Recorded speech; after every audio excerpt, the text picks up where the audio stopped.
Recording studio.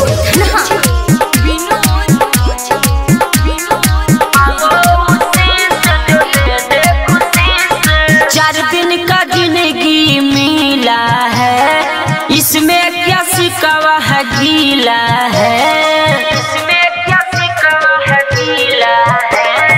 4 दिन का जिंदगी मिला है, इसमें क्या सिकावा है गीला है। चेहरे पे मुस्कान हरदम रखो, गम में भी हंसो ना जियो दुखी से।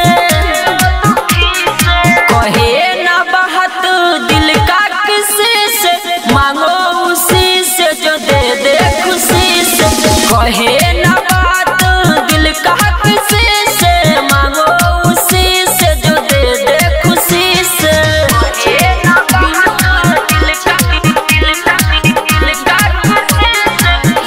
Recording studio.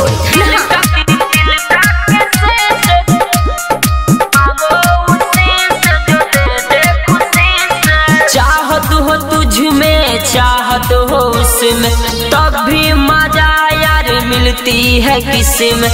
दोनों तरफ आग होता है, तब भी मजा इश्क देता है, मजा इश्क देता है। चाहत हो तुझ में, चाहत हो उसमें, तब भी मजा यार मिलता है किसमें। दोनों तरफ आग होता है, तब ही मजा इश्क देता है।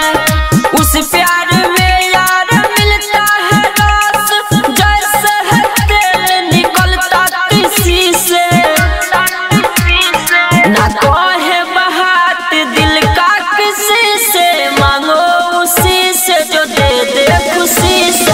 ना कहे बात कभी दिल का किसी से, मांगो उसी से जो दे दे खुशी से।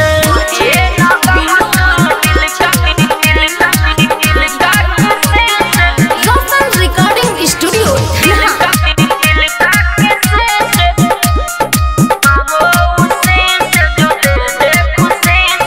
जो पसंद आपको करे ना, उस पे कभी आप मरे ना।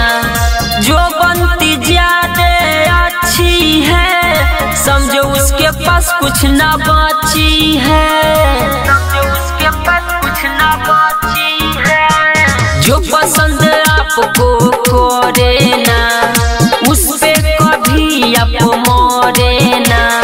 जो बनती ज्यादा अच्छी है, समझो उसके पास कुछ ना